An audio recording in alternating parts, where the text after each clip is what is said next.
Trombofilias, o que são essas doenças? Como descobrir se você tem ou não uma trombofilia, se você já teve trombose? Será que você não está tendo uma trombofilia e talvez nem saiba?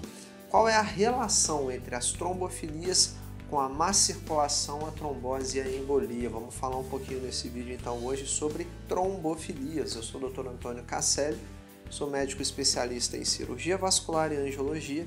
Se você se interessa por assuntos como má circulação, trombose, dor e inchaço nas pernas, varizes, você tem que se inscrever no nosso canal, tocar no sininho para ativar as notificações e não perder nenhum dos próximos vídeos, e já aproveita para clicar no gostei.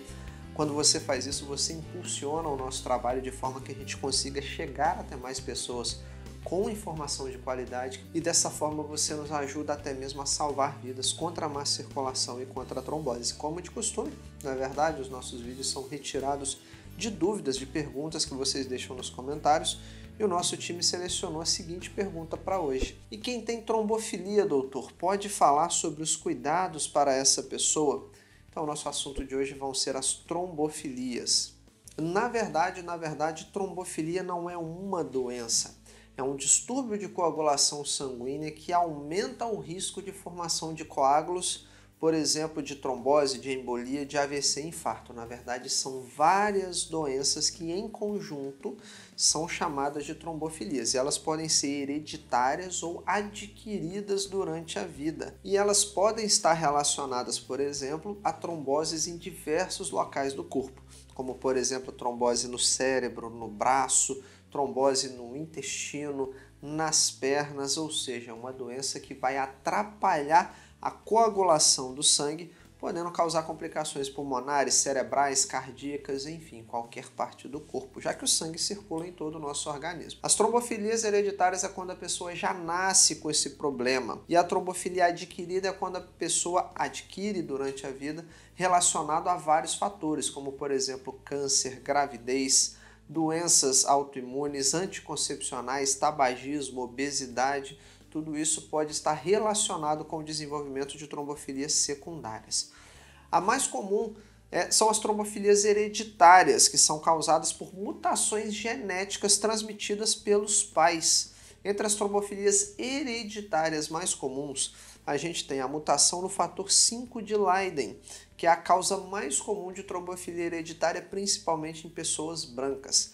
Ela acontece em mais ou menos 5% da população mundial, e essa mutação leva à resistência na ação de proteína C, que é um importante regulador da coagulação do sangue, é um anticoagulante natural do seu corpo. A deficiência da antitrombina 3 é outra condição hereditária que geralmente acontece em 1 para cada 2.000 pessoas e aumenta muito significativamente o risco de formar coágulos sanguíneos pelo corpo. A deficiência da proteína S é outra condição que afeta cerca de 1 a cada 500 pessoas e leva também a um risco aumentado de trombose, de embolia e de complicações cardiovasculares. A deficiência de proteína C é outra proteína também que, quando a gente tem uma mutação genética relacionada a ela, também temos complicações arteriais e venosas, ou seja, mais risco de trombose e de embolia. Agora, com relação às trombofilias adquiridas, a gente tem a hiperhomocisteinemia, que é uma condição metabólica onde a gente tem um aumento dos níveis de homocisteína no sangue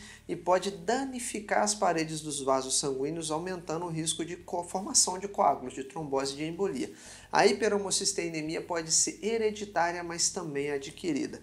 E a mais perigosa delas, que é a síndrome do anticorpo antifosfolipídio, é uma doença autoimune que pode levar a formações de tromboses venosas e de tromboses arteriais, assim como abortos de repetição. Como eu te falei, na verdade, no decorrer desse vídeo, as trombofilias elas podem ser tanto herdadas genéticas ou elas podem ser adquiridas. A pessoa pode nascer com o problema herdado dos seus pais ou elas podem desenvolver esse problema durante a vida durante a sua vida, secundária, por exemplo, a câncer, a doenças autoimunes como artrite reumatoide, como lúpus. Então esse diagnóstico de trombofilia, na verdade, não existe um único exame que você vai fazer que vai detectar se tem ou não trombofilia. A gente tem que dosar no sangue, por exemplo, o fator 5 de Leiden, dosar, por exemplo, a antitrombina, ver como que tá os genes, o GMMH-TFR, dosar no sangue as proteínas C, proteína S, dosar fatores como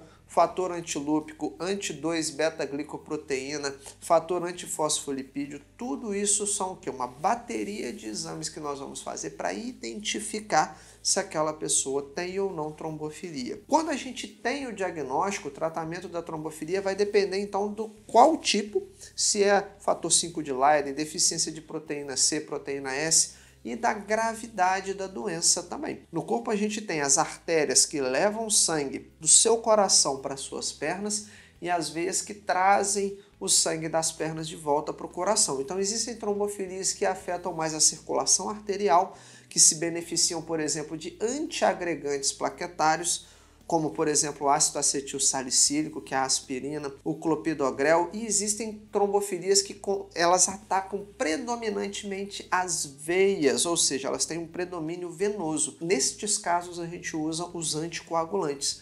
Por exemplo, as heparinas, que são aquelas injeções que a grávida toma, a varfarina, que é vendido com o nome de Marevan, com Madin. A gente pode usar a rivaroxabana, que o nome comercial é o Xarelto. Ou seja, pessoal, a gente precisa identificar aquela trombofilia, ela é predominantemente no segmento arterial, ou ela tem um predomínio venoso, ou os dois. Eu preciso dos antiagregantes e do anticoagulante. Tudo isso, então, vai interferir durante o tratamento. Por isso que se você precisa entender que tanto o diagnóstico quanto o tratamento das trombofilias devem ser conduzidos sob supervisão médica.